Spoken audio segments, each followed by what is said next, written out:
Bonsoir à tous et bienvenue dans Connaissez-vous. On va commencer avec de la chanson française aujourd'hui, avec une chanteuse française. Elle s'appelle Adélis. Son album s'appelle Toutes les fenêtres et les ruisseaux. Elle sera bientôt à voir au Botanique. Il y a même une chanson qui parle de Bruxelles. On sera ensuite dans le polar avec Clarence Pitts et Les enfants du serpent. Là aussi, ça parle de Bruxelles, ça parle aussi du Congo. Et puis on reviendra à la musique avec un saxophoniste, Vincent Tekal, et un album en quartet avec notamment Fabien Fiorini, qui est un hommage au grand Thelonious Monk. Merci d'être avec nous pour le rendez-vous de Connaissez-vous. On est parti.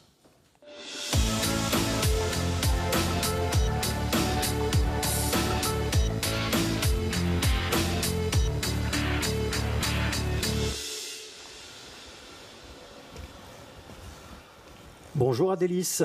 Bonjour. Comment vous sentez-vous? Eh bien écoutez, je me sens plutôt bien. Je suis curieuse. Curieuse de quoi? Curieuse de cet endroit, curieuse de cet espace. Ouais. Ça ressemble à quoi? Il y a un côté salle de conférence, il y a un côté piscine, il y a un côté bar lounge, il y a un côté arène et il y a un côté vague aussi. On est vraiment sur des vagues sur les côtés. Ouais. Qu'est-ce qui vous inspire le plus? La piscine, le bar lounge, la salle de conférence? Piscine. J'aime bien le côté piscine. Ouais. Ouais. Le jaune, c'est votre couleur, ça? Absolument. Ouais. Vous pouvez montrer vos chaussures? On les voit, vos chaussures. Voilà. Chaussures, pull, boucle d'oreille. Sur la couverture de votre album, il y a un imperméable. Exactement. Ouais. Pourquoi le jaune? Alors, Adélis, ça veut dire lumière noble en norvégien. Et en fait, c'est une couleur qui est très très visible en mer. Et c'est une couleur que Greta Thunberg porte. Et c'est aussi un endroit, quand j'étais à Montréal, en fait, j'ai vu un ciré jaune et je suis tombée complètement en amour avec ce ciré. Je me suis dit que je voulais absolument utiliser ce ciré pour jouer sur scène parce que ça protège des intempéries. Et vous avez affronté beaucoup de bourrasques, où ça va jusqu'à présent? La mer est calme? La mer est calme, mais le monde l'est moins. Donc c'est aussi symbolique. Donc c'est vraiment une manière de se protéger du déluge, de se protéger des événements, de faire un peu bulle et en même temps d'être conscient de cet espace un peu mouvementé. Ouais. Il y a un côté lanceuse d'alerte chez vous? Alors, je pense que je ne suis pas la première, mais il y a un côté, on va dire que j'utilise la poésie pour parler aussi de politique, quelque part. Mais c'est très symbolique. Moi, ce que j'aime, c'est ne pas avoir des messages préconçus, tout fait. J'aime bien que les auditeurs, que les spectateurs, en fait, s'imprègnent de ce que je raconte et en fassent un peu leur sauce. Ouais, vous nous offrez des images, mais c'est à nous de trouver un petit peu le sens des images. Je peux traduire ça comme ça? C'est magnifique, c'est exactement ça. Est-ce que vous avez envie de vous asseoir?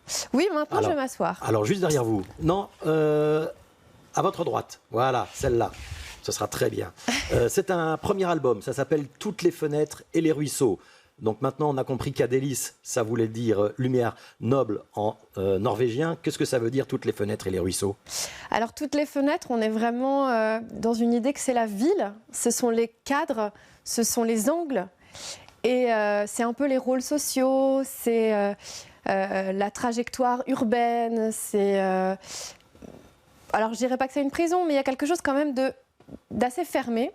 Et les ruisseaux, au contraire, c'est vraiment le mouvement. C'est pour moi quelque chose qui va vers la création, vers la liberté, qui va vers la mer et qui est aussi la nature. Donc il y a vraiment une dichotomie entre la ville et la nature, même si les deux se croisent vraiment dans mon album. Et donc vous êtes côté ruisseau, c'est très clair. On voit la couverture de votre album, vous êtes effectivement un petit peu enfermé, enserré. Vous avez du mal avec le monde actuel? J'ai du mal, j'arrive à... Je ne sais pas si j'ai du mal, en tout cas je l'observe. Voilà, c'est quelque chose... Il m'intéresse beaucoup. Je suis très intéressée par le monde actuel et très intéressée par ce qui se passe, par ce que je vois et je ne reste pas tout le temps avec mon ciré, au contraire, j'aime regarder le dehors, j'aime m'en imprégner, j'aime en faire de la poésie, j'aime en faire des chansons. Allez, on va voir une première chanson, un premier extrait de chanson et on en reparle juste après, c'est L'araignée.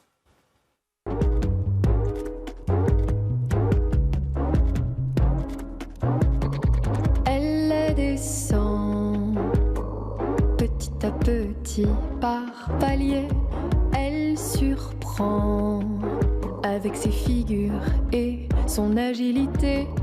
Elle elle dessine toujours des fils, des fils, des fils et des traits sur la piste. C'est la queen de la soirée. Je ne suis pas nuisible que tu peux écraser. Je ne suis pas si hostile. Pourquoi t'as peur du danger? Je ne suis pas invisible. T'approche pas trop près, je suis juste là sur mon fil. Laisse-moi donc me balancer.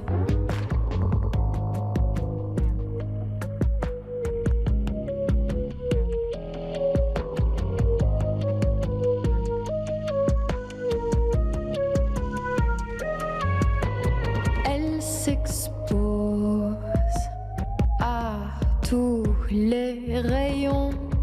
Elle dispose de tout petits hameçons. Elle se glisse pour mieux les apprivoiser sur toutes les pistes qui la feront manger. Je ne suis pas un nuisible que tu peux écraser. Je ne suis pas si hostile. Pourquoi t'as peur du danger? Je ne suis pas invisible. T'approche pas. Adélis, est-ce qu'on vous a déjà confondu avec une araignée? Pas vraiment, mais je pense que je pourrais être une araignée et c'est pour ça que j'ai écrit cette chanson. Et je pense qu'on est toutes un peu des araignées, des créatrices qui sont sur leur toile et qui créent, qui ont envie d'exister, qui n'ont pas envie d'être retenues, qui n'ont pas envie d'être écrasées. Donc je fais partie de la gang, comme on dit à Montréal, des araignées, tout à fait. Vous avez employé le féminin. Il y a quelque chose du rapport homme-femme dans cette chanson? Oui, il y a quelque chose comme ça. Il y a la grande créatrice qui parfois, historiquement en tout cas, a été oubliée. Il y a des femmes qu'on a voulu faire taire, qu'on n'a pas vraiment considéré dont on n'a pas considéré vraiment le travail.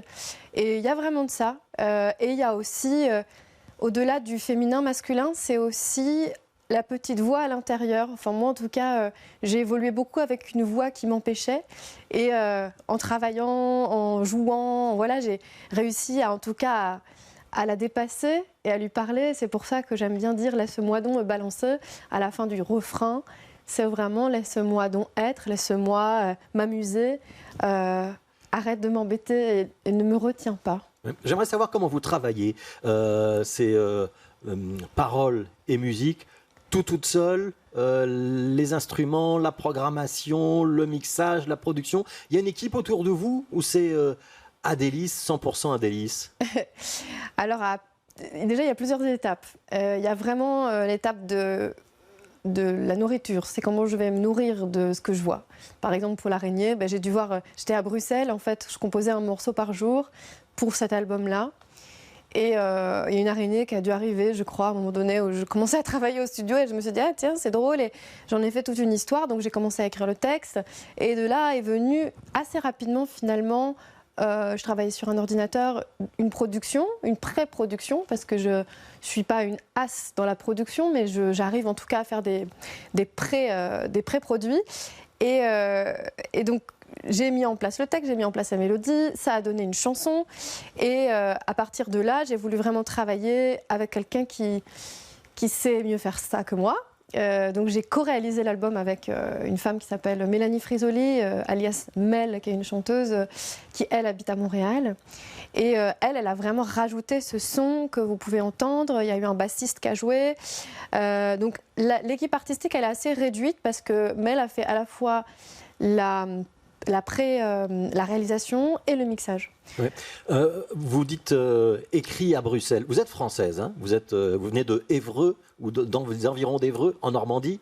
Comment ça s'est passé? Comment se fait-il que vous soyez à Bruxelles si souvent, que vous écriviez l'album à Bruxelles et que vous reveniez bientôt nous le présenter au Botanique?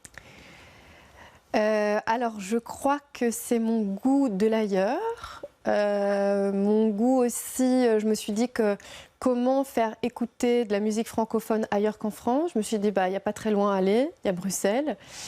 Et on va dire que j'ai découvert vraiment Bruxelles en 2019. J'y étais déjà passée en tant que touriste, mais là j'y ai vraiment habité. Donc j'ai vu d'autres quartiers, j'ai vu d'autres éléments, d'autres aspects.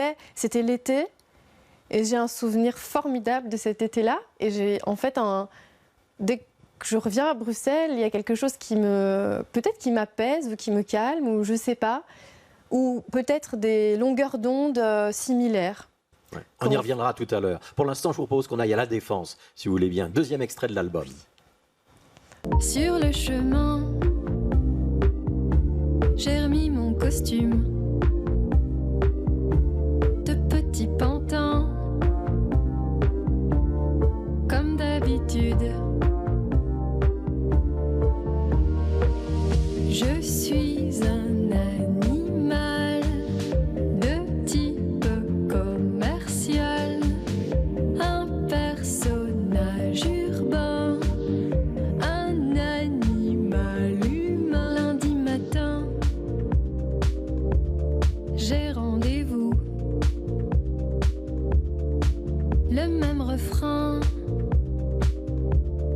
à moitié fou. J'ai dans mes mains le passe-partout du petit requin, du petit voyou. Je suis un animal de type commercial, un personnage urbain, un animal humain. Je m'arrête au rouge dès que je le vois, et quand je traverse, je marche droit, je fais des lignes avec mes pas. Adélis, donc dans le clip tourné dans le quartier de La Défense, dans l'ouest de Paris. D'abord, un petit mot sur ces vidéos format vertical pour les réseaux sociaux. Vous aimez bien faire ça, hein. Il y a plusieurs titres de l'album qui ont été déclinés de cette manière-là. Oui, je trouve que ça rajoute vraiment du vivant. En fait, un clip, c'est très beau, c'est très pensé, il y a beaucoup de... Voilà, c'est beaucoup de travail en amont. C'est de la production et des moyens aussi. Voilà, c'est rencontrer des équipes et des fois on n'est pas tout le temps d'accord sur le tournage. Là, ce clip en l'occurrence, il a été vraiment tourné avec une amie d'enfance et on s'est marré en fait à La Défense. C'était un 14 juillet, je crois. Il n'y avait personne et ça m'a vraiment amusé de le faire. C'est moi-même qui l'ai monté et j'aime bien aussi des fois revenir pour certains titres à quelque chose de très artisanal. Et au-delà du fait qu'effectivement ça coûte moins cher, il y a quelque chose de fun aussi, vraiment, et qui met bien en lumière cette chanson assez simple. Voilà, il n'y a pas besoin de partir dans... Elle est assez critique cette chanson, voire cruelle pour le monde du travail. C'est comme ça que vous voyez ceux qui travaillent dans des bureaux, dans des fonctions commerciales, ce côté un petit peu à la fois soumis et sans foi ni loi? C'est un côté très très caricatural, c'est vraiment une satire, on en fait ce qu'on en veut, mais j'aimais bien le côté pantin, j'aime bien le côté marionnette, parce que je pense que le monde fonctionne aussi parce qu'on est marionnette, on est tous marionnettés quelque part. Ouais. Mais quand on est marionnette, ça veut dire qu'on accepte son destin. On accepte son destin, on a du mal... On ne se rebelle pas. Et, exactement, et pour plein de raisons qui sont louables. Et je dirais que ce n'est pas forcément une critique de ces personnes-là, mais je crois que c'est une critique systémique de ce rôle qu'on endosse et pourquoi on l'endosse. Même si la chanson peut aller vers très loin dans cette réflexion, mais je pense qu'elle elle pose un état, elle pose une situation et on en fait ce qu'on a envie d'en faire, c'est-à-dire on voit ce qu'on a envie d'y voir. Ouais. Alors on a dit que vous avez... travaillé avec Mel, mais sinon composé l'ensemble de l'album toute seule. Sur scène, vous êtes aussi toute seule. C'est un choix? Oui, absolument, parce qu'en fait, cet album, c'est aussi une traversée en solitaire. C'est-à-dire que j'ai fait entre la Normandie, le Québec, la Belgique, la Laponie. Et il y a un peu un côté chemin initiatique, en fait, dans cette quête. Et sur scène, en fait... au-delà de chanter mes chansons, je les chante, mais je les chante avec ma voix, mais je les chante aussi avec mon corps, et notamment avec le mouvement. J'utilise beaucoup le mouvement, et ça ne nécessitait pas forcément d'avoir la présence de musiciens ou musiciennes sur scène. Il y avait vraiment pour moi l'envie d'être un corps, d'être une fille en jaune et l'intérêt c'était de pouvoir se balader de chanson en chanson et que je sois le pôle central de cette Il y a un côté histoire. album concept et il y aura un côté conceptuel dans, par exemple, le concert que vous ferez au Botanique le 10 novembre. Oui, ben, c'est toujours cette même idée, c'est-à-dire qu'il y a le fait d'être seule et le fait d'utiliser la musique comme un décor. Je crois que j'utilise vraiment des bandes électro comme un décor, je ne les trafique pas sur scène, c'est vraiment comme si vous voyez un décor, sauf que vous l'entendez.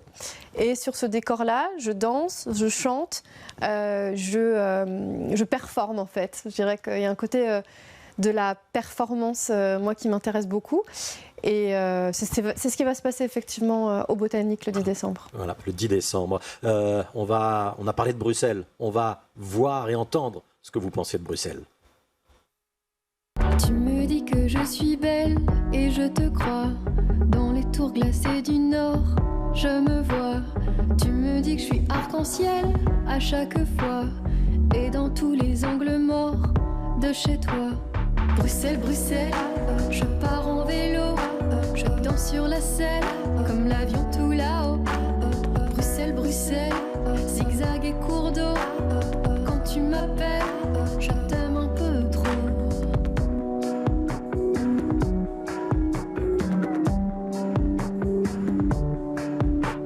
Je voudrais te connaître sous tes voiles.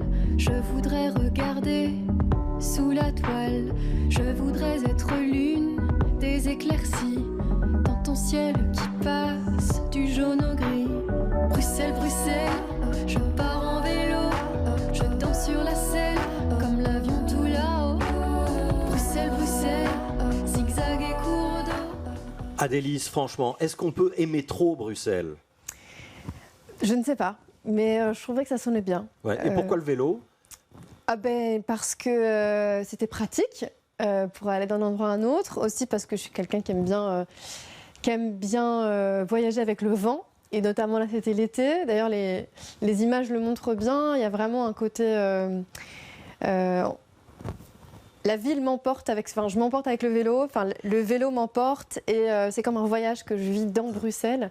Et je trouve qu'à vélo, c'est génial parce qu'on a vraiment toutes les sensations physiques du vent. On a l'air qui passe sur la peau. Et je trouve que Bruxelles est une ville particulièrement agréable à vélo, même si c'est pas toujours simple de circuler dans certains axes.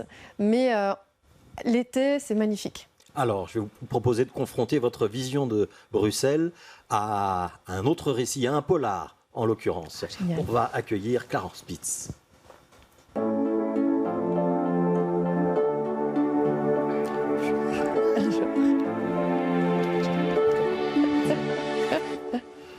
Où s'asseoir? Plutôt en face, ici, Clarence en Spitz. face. Oui, en face D'accord. d'Adélis, comme ça vous converserez mieux. Est-ce que vous Super. pourriez vous présenter à Adélis?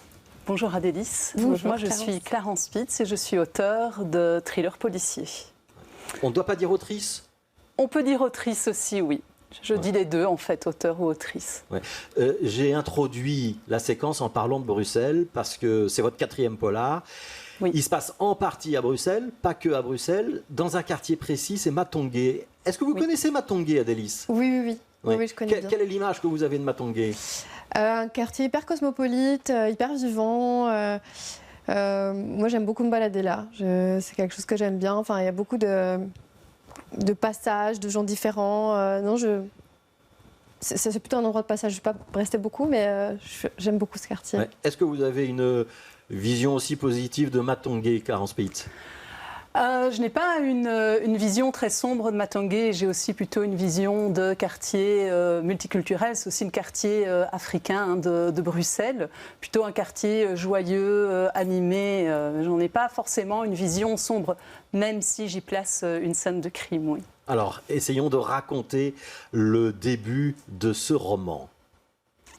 Comment ça démarre? Ça démarre pas à Matongué. Ça ne démarre pas à Matongué, ça démarre dans un village que j'ai inventé qui va s'appeler Boumia, qui se situe dans la région du Kivu, en République démocratique du Congo. Et le livre s'ouvre sur une scène assez terrible. Il s'agit de l'attaque de ce village et d'une scène dans une des maisons. Et c'est une scène de viol perpétrée par une milice sur une maman et sa fille de 9 ans. Ouais. Ça serre un peu la gorge quand même. Assez fort, oui. Ouais. Oui. Comment on arrivera à Matongé? La scène suivante, le deuxième chapitre, c'est Matongé, c'est Oui. pas beaucoup plus réjouissant. Non. Alors à Matongé, on va retrouver un homme d'origine africaine laissé pour mort et il porte la signature de la milice qui a attaqué le village de la maman et de sa fille qui s'appelle Gloria et Fiona 5 ans auparavant. Ouais. Et on va dire ce qui se passe, même si c'est pas très réjouissant, c'est qu'on retire les yeux des hommes et on a retiré donc les yeux de cet homme à Matongé. Est-ce que vous êtes amatrice de polar, Adélis, ou est-ce que ce qu'on vous dit vous donne déjà envie de refermer le livre avant de l'avoir ouvert? Moi, je lis très peu d'histoires, je lis que de la socio et de la philo. Je lis très peu parce que je me raconte tellement d'histoires que je n'ai pas besoin d'en lire. Mais je sais que ma mère est très très friande. Donc je voyais tous les Agatha Christie qu'elle lisait, qu'elle relisait. Donc, mais je suis très curieuse de ce genre parce que ça attire beaucoup de monde. Et je comprends. Je regarde plutôt des polars à la télé, mais je ne les lis pas. Mais en tout cas, ça a l'air Alors on va essayer fort. de vous donner envie de lire celui-là. Question inverse, Clarence Pitts. Oui. Est-ce que vous êtes cliente de la musique d'Adélis que vous avez entendue il y a quelques minutes? Eh bien, j'ai bien aimé. J'ai trouvé ça très, très frais et avec quand même chaque fois des thématiques qui prêtent à réfléchir en fait, qui viennent nous interroger. Donc oui, j'ai bien aimé. Et j'ai beaucoup aimé les clips aussi, tout en sobriété. Et puis le jaune te va très bien. Ah, merci. Est-ce qu'on pourrait dire que votre musique c'est de la musique pop, Adélis? On peut le dire en tant que, au niveau des productions musicales, on peut effectivement aller là-dedans, mais il y a un côté vraiment chanson aussi où je suis vraiment attachée au texte. Donc c'est pas que pop, c'est aussi, on va dire, concerné. Oui. Alors on va revenir aux enfants du serpent, Clarence Pitts. Il y a des scènes qui sont très cruelles, Oui. qui sont hélas pas très éloignées de la réalité. Vous êtes beaucoup documenté pour écrire Les enfants du serpent? Je me suis énormément documentée. C'est le livre que j'ai mis le plus de temps à écrire. Les autres sont très documentés aussi, mais ici, en plus, le thème était extrêmement sensible et grave. Et je voulais lui rendre honneur. Et donc, je me suis énormément documentée. J'ai lu un magnifique ouvrage qui est La force des femmes du docteur Mukwege. Donc là, je te recommande vivement de le lire. C'est un livre qui ne laisse, je pense, pas indemne. J'ai aussi vu le magnifique documentaire de Thierry Michel, L'Empire du silence. Je crois qu'il m'a fait pleurer du début jusqu'à la fin. Et donc je me suis énormément documentée. La difficulté après, c'était de me servir de toute cette documentation, mais à travers les codes du thriller et du polar. Ça, c'était un petit peu la difficulté du livre parce que je n'ai pas écrit un essai de géopolitique ou de sociologie et je devais quand même respecter tous les codes du suspense. Ouais. C'est quoi les codes ou les clés de la réussite d'un bon polar? C'est le rythme, c'est pour moi bien travailler les personnages parce que les personnages doivent toucher le lecteur. Le personnage doit avoir peur. Les lecteurs doivent avoir peur avec les personnages. Ils doivent être attachants, donc extrêmement bien construits. C'est aussi soigner les twists. Vous savez, ces petites informations, ces petits dénouements qui vont surprendre le lecteur. Et puis évidemment, il faut un final en apothéose, qui là surprend totalement le lecteur. Alors justement, est-ce que tout est noir dans un polar ou est-ce qu'on peut avoir des raisons d'espérer? Je pense qu'on peut avoir des raisons d'espérer. Mes polars à moi sont particulièrement sombres et noirs, mais malgré tout, il y a toujours une petite touche de lumière. Ici, j'ai travaillé des personnages vraiment abjects, vraiment qui commettent des choses abominables, mais malgré tout, au long de mon histoire, tout au long de mon histoire, chaque fois, on va découvrir qu'ils ont quand même une petite lumière en eux et que finalement, eh bien, ils agissent tous par amour finalement, ce qui est assez triste en fait. Alors, il y a ce premier chapitre qui se passe avec ce viol collectif et ces assassinats dans ce village du Kivu. Il y a le deuxième chapitre avec un assassinat dans les rues de Matongué. Ça démarre effectivement très très fort et on a tout de suite la gorge nouée. Et puis après, vous allez garder ce rythme-là. C'est-à-dire que c'est un chapitre au Congo, un chapitre à Bruxelles, un chapitre au Congo, un chapitre à Bruxelles. C'est facile d'écrire comme ça ou c'était un travail de construction compliqué ? C'était un travail de construction compliqué. En fait, mon livre n'avait pas cette structure-là au départ. J'ai dû complètement la retravailler. J'ai des personnages qui arrivaient en première partie de livre qui finalement sont apparus en seconde partie de livre. Donc non, la construction était quand même assez compliquée, mais j'ai essayé de garder cette alternance entre passé et République démocratique du Congo et présent Bruxelles. Oui. Ouais. Il faut qu'on parle d'un personnage quand même en particulier. Alors il y a les personnages des femmes, la maman et la petite fille qui sont les victimes. Et il y a un inspecteur, il s'appelle Karel Jacobs. Il ressemble à quoi ? À quoi ressemble Karel Jacobs ?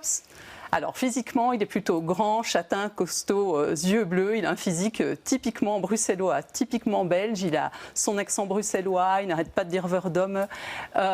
Karel, c'est un flic qui a du mal à jongler entre sa carrière d'inspecteur et sa vie de famille, sa vie de papa, parce qu'il est papa solo. Et il a une adolescente de 17 ans qui en plus est tombée enceinte. Donc il a vraiment du mal à gérer sa vie professionnelle et personnelle. Et Karel, il a un très très grand cœur, mais il est très bougon. Et donc il se fâche souvent et il dit des gros mots. Voilà. Et c'est un peu un flic à l'ancienne quand même. C'est un flic à l'ancienne, oui, c'est un flic à l'ancienne, mais il a un coéquipier qui lui apporte un peu de fraîcheur. Lui, il dit des blagues tout le temps, complètement potaches à des moments qui ne sont pas du tout appropriés. Et il vient vraiment apporter, il s'appelle Fred Bolland, il vient apporter vraiment un peu de fraîcheur dans le récit. Ouais. J'aimerais qu'on parle un petit peu de vous, Clarence, parce que vous êtes enseignante aujourd'hui. Oui. Vous ne l'avez pas toujours été. Non. Non. Et vous avez commencé par travailler à la ville de Bruxelles. Vous étiez responsable du casier judiciaire. C'est quoi ce boulot-là ? J'ai été responsable du casier judiciaire jusqu'en 2009. Eh bien, c'est le service qui remet les extraits de casier judiciaire qu'on appelait avant les certificats de bonne vie et mœurs. Et j'ai été engagée lors de la réforme des polices, en fait, quand le casier judiciaire est passé des mains de la police aux mains des maisons communales. Ouais. Est-ce que votre destin de romancière de polar démarre de là ou ça n'a rien à voir ? Est-ce qu'il y a de l'inspiration, il y a eu de l'inspiration dans ce job-là ou pas du tout ? Alors, pas du tout au niveau des affaires et des enquêtes. Par contre, dans un autre de mes livres, Ineffaçable, dans lequel on retrouve d'ailleurs Karel Jacobs pour la première fois, là, je me suis plutôt inspirée des gens avec qui j'ai travaillé. J'ai travaillé avec pas mal de flics et je me suis un peu inspirée de certains, j'avoue. Ouais. Adélise, qu'est-ce que ça vous inspire, tout ce qu'on vient de dire ? Est-ce que ça vous donne envie de lire Les Enfants du Serpent ? Ça me donne envie de le lire, mais je prends des pincettes parce que j'ai déjà lu des scènes de viol et tout, et ça me submerge en fait. Donc, ou alors il faut vraiment que je le lise à une heure précise, jamais avant de dormir.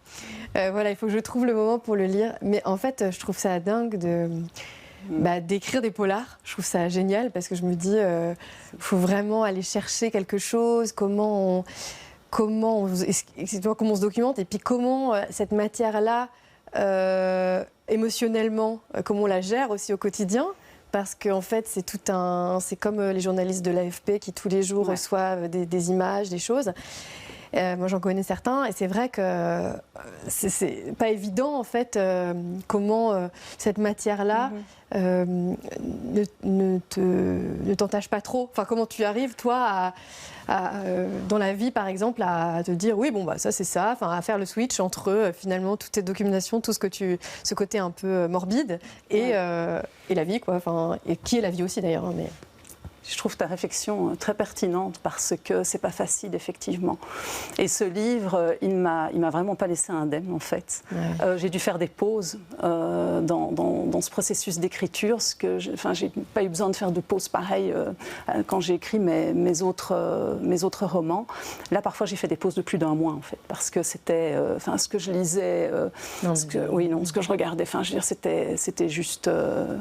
Oui, c'était juste pas possible, quoi. Donc là, je me suis forcée à faire des pauses. J'en ai eu besoin. En fait, j'ai besoin de souffler pendant l'écriture de ce livre. Oui. Et à quel moment tu as voulu faire ça? Enfin, tu t'es dit, je vais écrire des polars. Est-ce qu'il y a eu un déclic ou quelque chose Alors, c'est tout bête. En fait, on m'a lancé un défi. Okay. On m'a dit, voilà, chiche que tu participes à tel concours d'écriture. Je l'ai fait.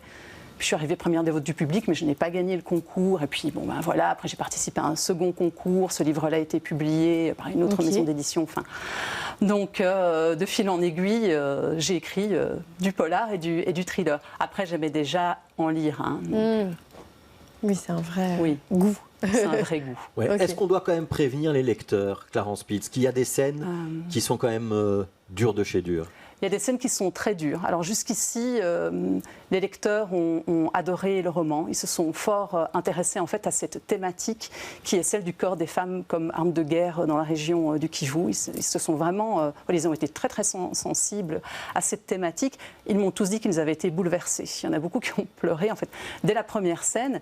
Et cette première scène, parce que tu parlais voilà, que c'est très difficile pour toi de lire une scène de viol, j'ai essayé de l'édulcorer parce que je voulais pas tomber justement dans le voyeurisme, parce que c'est vraiment un thème trop délicat. Et je me suis servie en fait d'une comptine que la petite fille allait chanter à sa maman pour un petit peu la protéger de ce qui se passait.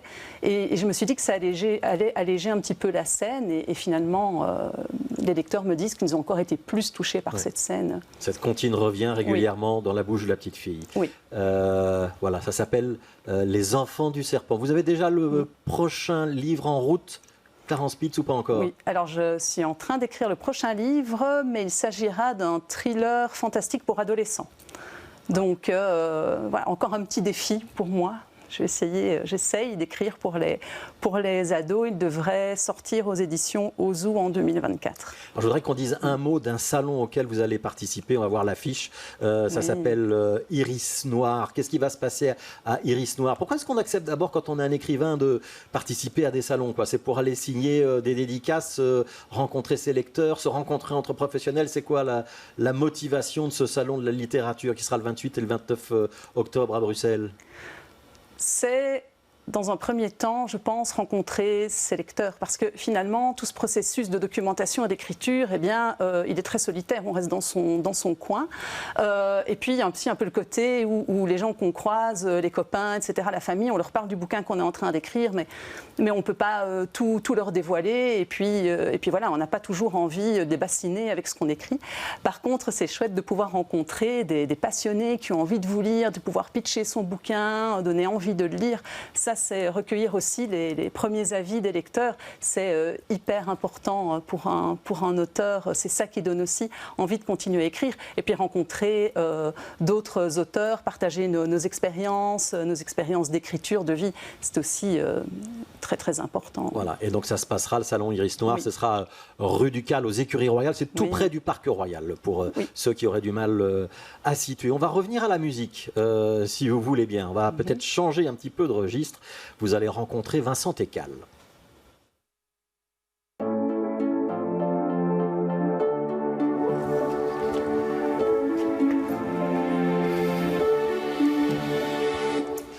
Voilà, un homme au milieu de deux femmes. Vincent Ekal, pouvez-vous vous présenter à celle qui partage la banquette avec vous? Bonjour mesdames, je m'appelle Vincent Ekal. Comme Fabrice l'a dit très justement, je suis saxophoniste de jazz à Bruxelles et un peu partout où je joue. Et je suis musicien, essentiellement dans le jazz, mais aussi dans d'autres domaines. Et là, je viens ici pour présenter mon nouveau disque qui sort ce mois-ci, en quartet, autour de la musique de Thelonious Monk. Alors, Thelonious Monk, est-ce que ça vous parle à l'une et à l'autre? Est-ce que ce nom vous dit quelque chose? Est-ce que vous pourriez me dire quelque chose de ce personnage-là et de sa musique? Moi, pas du tout, donc je vais te laisser parler. J'avoue. Bah, moi, j'ai eu un père pianiste de jazz qui a fait une maîtrise sur Thelonious Monk. Donc, c'était un peu l'idole de mon père. Donc, oui, je connais... Alors, je connais pas bien Thelonious Monk, mais... En fait, c'est marrant parce qu'il est réapparu dans ma vie, parce que mon père est décédé il y a 10 ans. Et à un moment donné, dans des moments complètement fous de ma vie, il y avait Thelonious Monk qui était là. Et je me suis dit que c'était des petits moments de mon père, c'était des petits clins d'œil. Donc peut-être aujourd'hui, c'est un petit clin d'œil. Salut papa. Ah bah voilà, un clin d'œil supplémentaire. C'était Éric Prudhomme, votre papa. C'était un pianiste de jazz. Vincent Técal, on parle de Thelonious Monk, mais c'est pas Thelonious Monk, c'est une sorte d'hommage, de réinterprétation du Thelonious Monk version 2023. C'est un peu ça l'idée. En fait, c'est un disque qu'on sort à deux. On est co-leader avec Fabien Fiorini, le pianiste. Et l'idée, on se connaît quand même depuis plus d'une décennie maintenant. Et on joue souvent ensemble. Et on se disait qu'on aimerait bien faire ça. S'attaquer vraiment à l'œuvre de Monk. Parce qu'il y a beaucoup de choses à faire encore avec sa musique, parce qu'il a tout créé. Il a créé le bebop, et en même temps c'est un style tellement unique, et chaque morceau, chaque pièce de Monk, c'est un diamant. Alors des fois un diamant un peu à l'état brut, mais un diamant quand même, et il y a encore beaucoup de choses à faire. Enfin, c'est une musique vraiment qui nous parle à fond. Et on voulait faire quelque chose de jouer sa musique. Donc c'est ce qu'on a fait dans cet album. Alors il y a vous au saxophone, il y a Fabien Fiorini au piano, il y a Dre Parlemartz à la batterie et c'est Nicolas Theiss qui est à la contrebasse. Exactement. Et on va écouter un extrait. Je vous demande à tous les trois d'être bien attentifs parce qu'on en reparle juste après.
Allez, on va commencer par celle qui est peut-être la plus éloignée de cette musique sur le plateau, Clarence Pitts. Première réaction. Première réaction, alors je me suis vue dans un bar à New York avec un verre de champagne à la main. Alors, je suis peut-être complètement à côté de la plaque, mais c'est comme ça que je me suis sentie en fait. Mais plutôt avec un whisky. J'aime pas le whisky. Mais oui, c'est un peu cette idée en fait. C'est une musique jouée au club, aussi dans des grandes salles bien sûr, mais c'est ça. Ouais. Enfin, entre autres. Ouais. Mais oui, l'image est juste. Adélise, quelle image chez vous? Bah moi, c'est des vieux souvenirs. Hein. Cette musique-là, elle tournait en boucle chez moi quand j'étais petite. Donc, pareil, effectivement, le côté club. Et moi, je pensais par rapport à ma pratique de Julie, je me disais, mais les jazzmen, en fait, ils enregistrent toujours en live, en fait.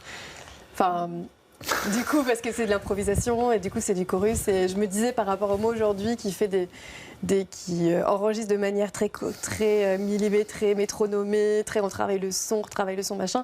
Je me dis, le jazz, il y a ce côté où c'est un one take, tu peux passer la journée à enregistrer, il faut que tu choisisses la meilleure impro. C'est très juste ce que tu dis, et en fait, c'est exactement ce qui s'est passé dans cet album, en fait, parce qu'on a fait un enregistrement live pour faire une démo, pour voir ce que ça donne. Et en fait, à l'écoute, on était, on le sort.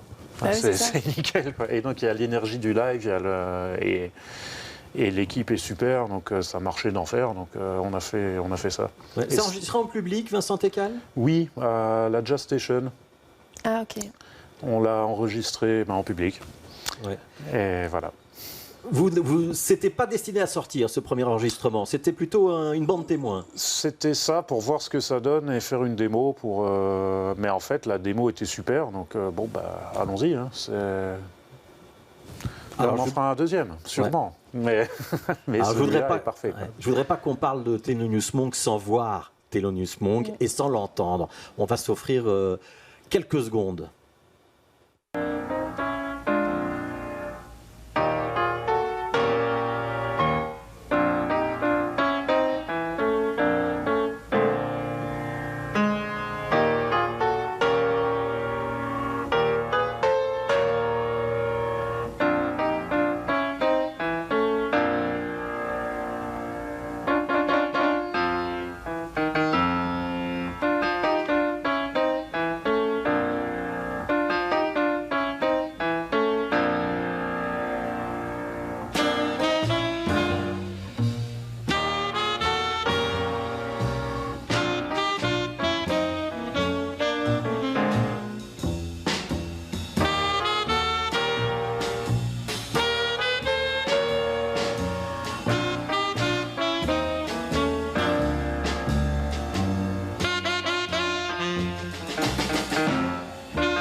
Vincent Técal, est-ce que vous connaissiez ces images? Oui. J'ai dû le voir environ 3549 fois, je pense, ce concert. Donc on est en 1954, très précisément. Je voulais qu'on l'entende ça, parce qu'on mesure le chemin entre cet enregistrement-là et ce que vous nous proposez. C'est pas tout à fait la même musique quand même. Vous êtes d'accord? Non. Enfin, oui et non. Enfin, forcément, on joue sa musique, mais on cherche à improviser sans limiter complètement, parce que c'est impossible et c'est pas le but. C'est un peu une déclaration d'amour en fait à sa musique. Ouais. Si on prend le jeu du pianiste Fabien Fiorini, qui est très lyrique, qui égrène des centaines de notes à la minute, qui est dans des choses qui n'arrêtent pas de couler, des flots incessants. Quand on compare à Thelonious Monk, c'est pas le même jeu de piano, vous êtes d'accord? Tout à fait, mais c'est intéressant aussi. Mais c'est ça qui est intéressant, c'est de faire sa propre musique à travers la musique des autres. Enfin, le jazz a toujours été une musique qui fonctionne comme ça, comme beaucoup de formes artistiques. On prend le passé, on regarde vraiment tout ce qui se passe, et le but c'est d'avoir sa propre voix, de jouer exactement comme Coltrane par exemple.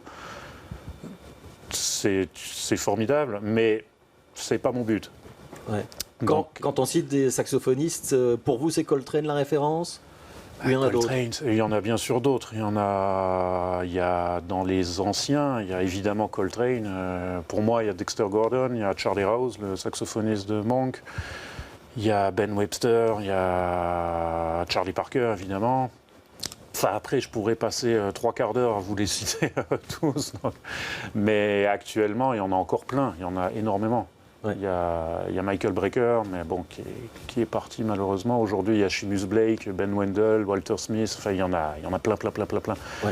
Je vais poser la même question à Adélis et à Clarence Pitts. Est-ce qu'il y a des influences? Est-ce qu'il y a des prédécesseurs? Est-ce qu'il y a des prédécesseuses qui ont montré la voie et dont vous pourriez reconnaître une sorte de filiation? Vas-y.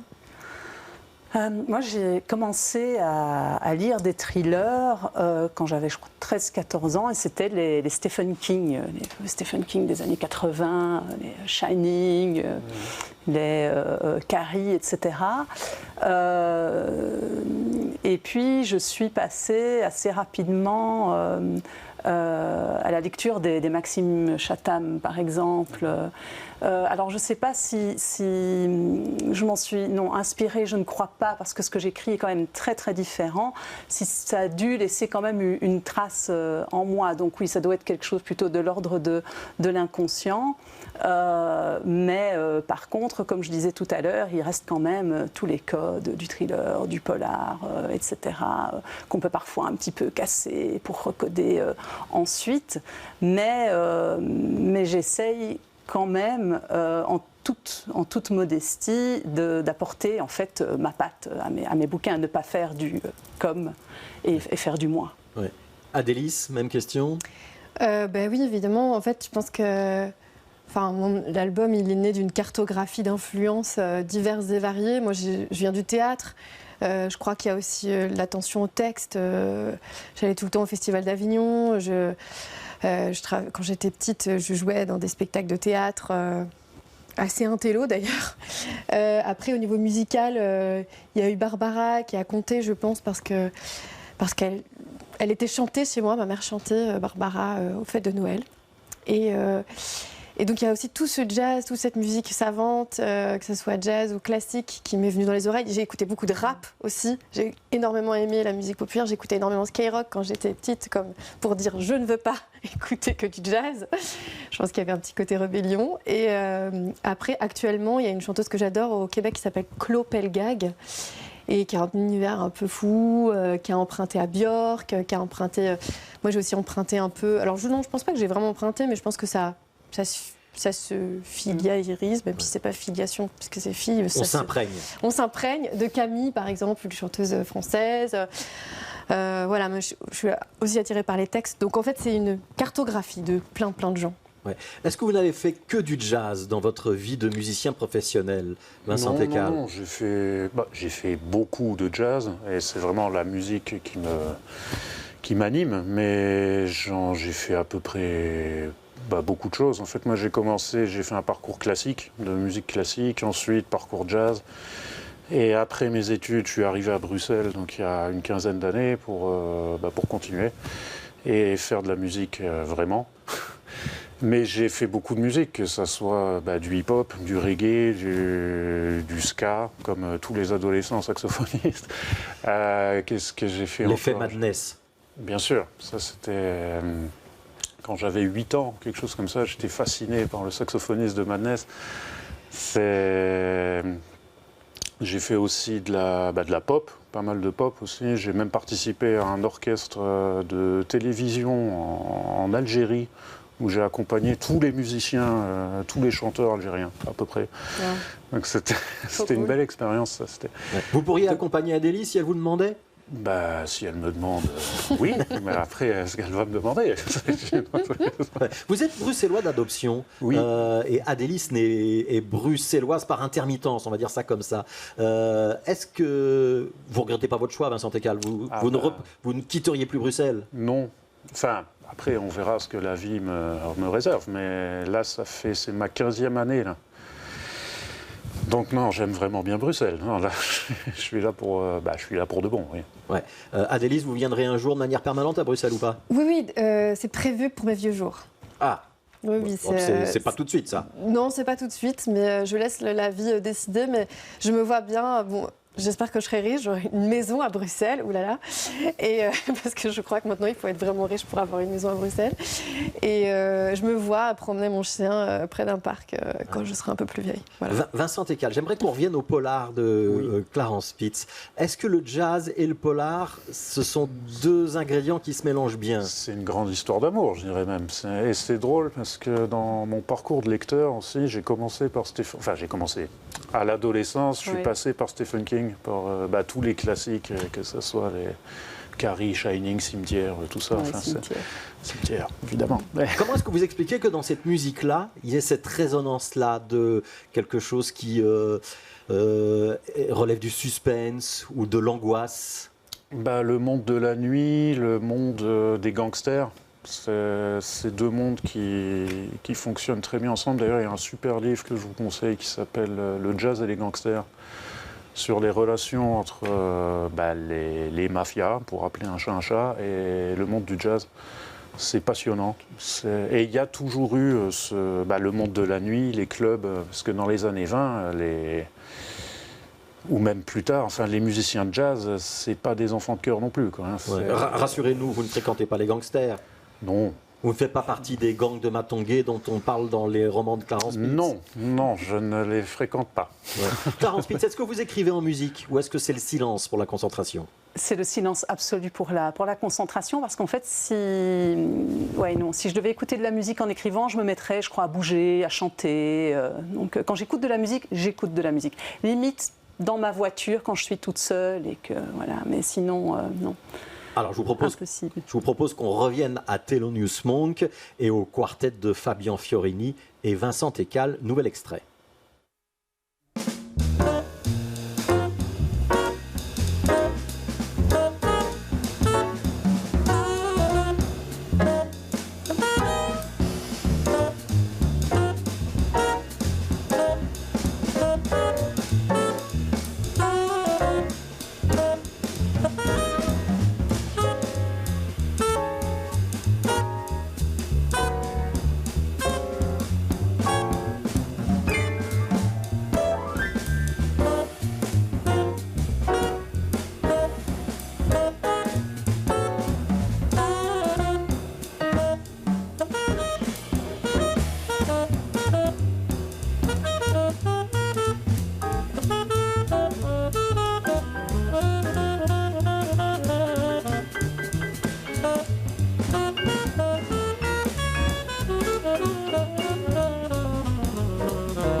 Alors ça parle sur le plateau.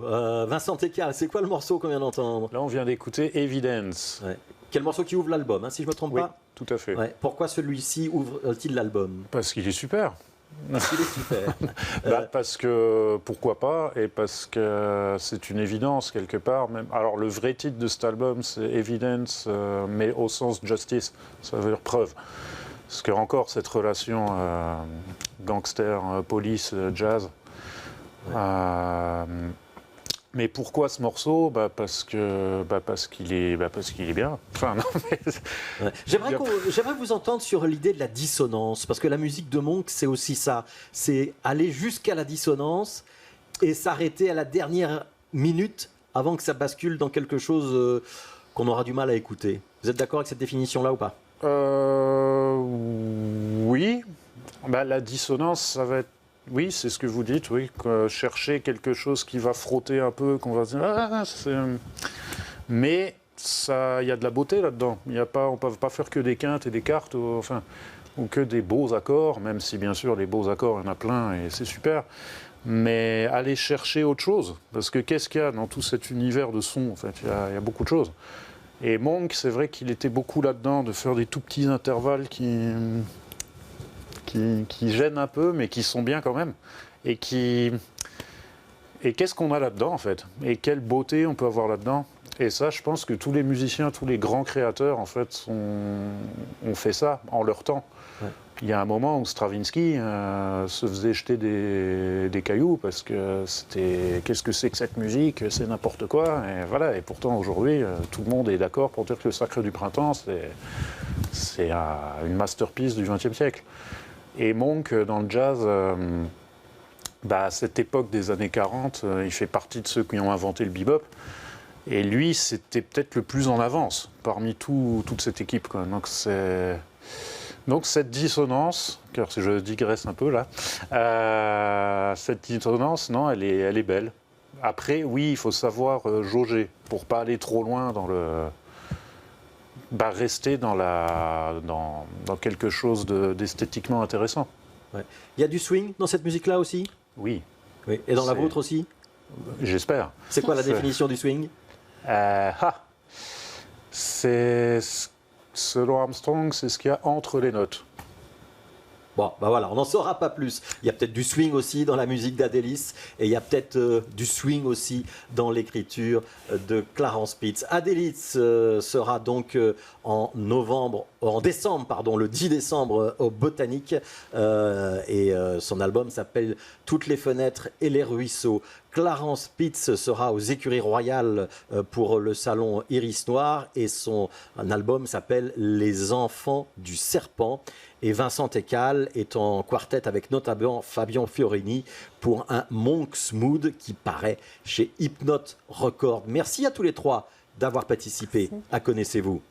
Merci beaucoup. C'était Connaissez-vous, votre magazine culturel du dimanche soir. Merci de nous avoir suivis. Si vous voulez revoir cet épisode ou les précédents, il y a une page YouTube de BX1 sur laquelle vous retrouverez toutes nos émissions. Merci et à bientôt.